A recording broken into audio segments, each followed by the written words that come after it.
Hi, boys and girls. This is Grandma Sheila, and I have two short stories to tell you today. The first one's called Poor Old Gander.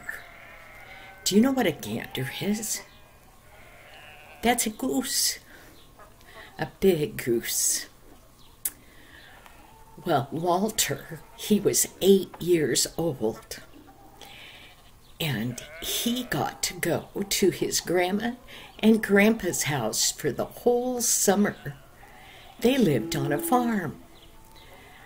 Well, being only 8, he couldn't do a lot of the jobs on the farm, but there was 2 that he could do. The one was to gather the eggs, and the other one was to go after the cow every evening at milking time from the pasture. Well, on this day, Walter was just kind of looking around for something to do, and on the ground he saw a bunch of rocks, stones. Well, he picked up a bunch of them in his hand, and he started throwing rocks. Well, you know, you have to be careful if you're going to throw rocks, because you can hurt people or hurt other things. You could break windows or do all kinds of things. But he was only 8, and he wasn't thinking about that. Well, the last rock that he picked up was smooth and round and flat. He called it a sailor. And those kind of rocks, you can throw them and they go straight to where you want them to go. Or if you're out by the edge of the water, you can throw them and the rocks will stay flat just like this, and it will jump on the water. Well, he picked up that sailor, and then, like any other little boy, he looked around for something to throw it at. Well, not too far away from him, there was a Mr. and Mrs. Gander, or Mr. and Mrs. Goose, and their babies. Well, he saw that goose, and he thought, actually, he didn't even think. He just picked up that sailor rock, and he threw it as hard as he could. And while he was standing there watching, to his horror, that rock went and hit that goose right in the head. And the goose started going round and round. Then he fell over. It appeared that he kicked his legs, and he lay there very still. Walter went, "Oh no, what have I done?" And he rushed over, and he got close to that goose, and the goose was dead. He didn't know what to do. He started looking around. He thought, what can I do? Well, then he remembered that he was supposed to have been on the way to get the cow out of the pasture. So he rushed off to the pasture without telling anybody what had happened. When he got back with the cow, he found interesting things going on. Grandma had that big goose, and she was pulling all the feathers off of it. She looked sad. They liked their geese. But she wasn't going to waste the feathers. They made good pillows. Well, then he heard his grandfather muttering to himself, "Must have been that old turkey gobbler. I just think I need to kill him." Well, Walter, he didn't say a word. Not one single word. He watched as Grandfather went out and caught that huge old turkey. And he took him to the chopping block. In those days, you didn't just go to town and buy chicken or meat or whatever you wanted to buy from the store. You raised those things yourself. Well, he took that turkey in and he laid his head on the chopping block. And he took the axe and he chopped the turkey's head right off. And of course, he was instantly dead. Walter couldn't believe this, but he didn't say a word again. Well, all the rest of the summer, he kept thinking about that goose and what he had done, but he didn't tell anybody. And as he grew up, he kept remembering that goose and that turkey, that innocent turkey that hadn't done anything to that goose. He kept thinking, I should have just told somebody, but he hadn't. All those years, all he could do was think about what he had done, and oh, how he wished that he had told somebody what he had done.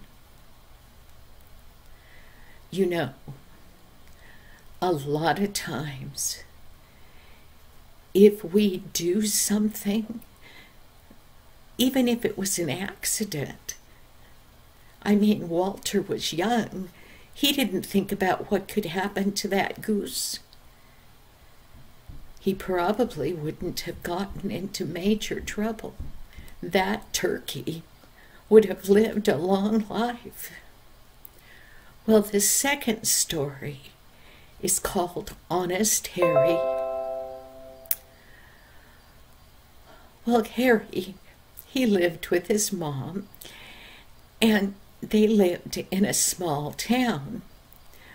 Well, there were stores in that town, and there was one of them that the boys in the town always talked about, because Mr. Johnson ran that store, and everybody knew that it seemed like every week, or not much longer than a week, Mr. Johnson was hiring new boys to work for him, and they wouldn't last longer than a week or so. Well, once again, there was an ad that Mr. Johnson had put in the newspaper that he needed a boy. Well, Mother, she had said to Harry, she said, I think you could do a good job for Mr. Johnson. Well, Harry had heard all the stories. All the other boys had said that Mr. Johnson was fussy and grumpy, and he was hard to work for, and the kids were always getting fired, or they would just quit. Harry said, Are you sure I should work for him? And Mother said, I'm sure you could work for him and do a fine job. The job he has isn't hard. I mean, you just have to open and close the store in the morning and at night, and sweep and dust and run errands for Mr. Johnson. That's not a hard job. So Harry went and applied, and Mr. Johnson hired him. Well, Mr. Johnson, he had a little room upstairs where the boys could stay, and on the weekends when the store was closed, they could go home. Well, Harry put his things in that little room, and he'd only been there a few days when something happened. Well, Mr. Johnson had been very nice to him and very polite, not grumpy at all. But Harry was doing a job for Mr. Johnson. And Mr. Johnston had said, "I have a saw. I need you to cut up this piece of wood." Well, Harry knew how to saw, so he went and he got out the saw and he started to saw back and forth, back and forth. And all of a sudden, that saw blade broke right in half. And Harry went, "Oh no, what am I going to do now? Oh, I was being so careful, and I know how to use a saw. It was just an accident." But he didn't tell Mr. Johnson.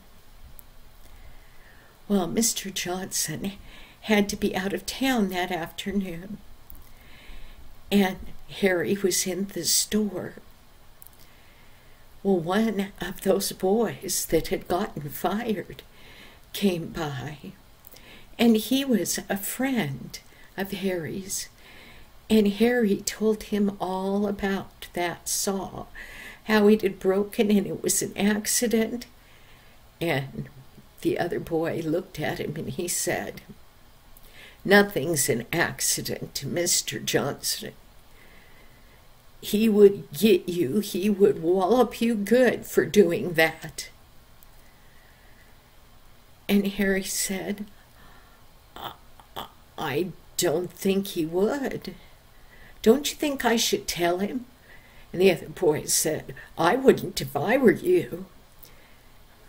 Then he told about another boy whose name was Leslie that had worked for Mr. Johnston. He said, he broke some eggs one day, simple thing like breaking eggs. But he was so afraid of Mr. Johnston because he was so grumpy that he didn't tell him. Well, it seemed like ever after that, everything that Leslie did was wrong. Finally, he couldn't take it anymore, and he just quit. "I wouldn't tell him if I were you." And the other boy left the store. Well, Harry thought about that. Well, Mr. Johnson wasn't there. That night, after the store was closed, Harry went up to that little room up above the store, and he went to bed. And he thought about that saw, and he thought, "I think I should tell him." Well, then he went to sleep.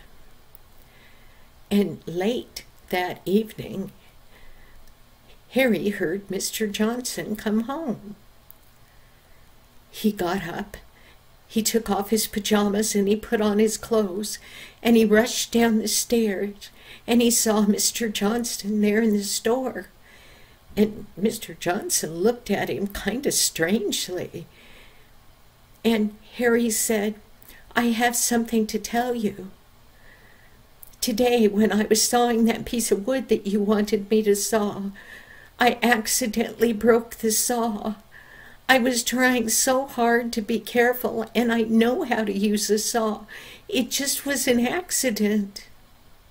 Mr. Johnston, he looked at Harry, and he said, "Weren't you in bed?" Harry said, "Yes, but I heard you come home." He said, "Well, couldn't this have waited till tomorrow?" He said, "I'm sure it could have, but I was afraid that if I waited till tomorrow, that I wouldn't have the courage to tell you, or I would tell you a lie. So I thought I needed to be honest and tell you tonight." Well, Harry stood there waiting for that man to give him a wallop or to say bad things to him. He just stood there looking at the floor. And Mr. Johnson took his hand and he put it on Harry's shoulder, and he said,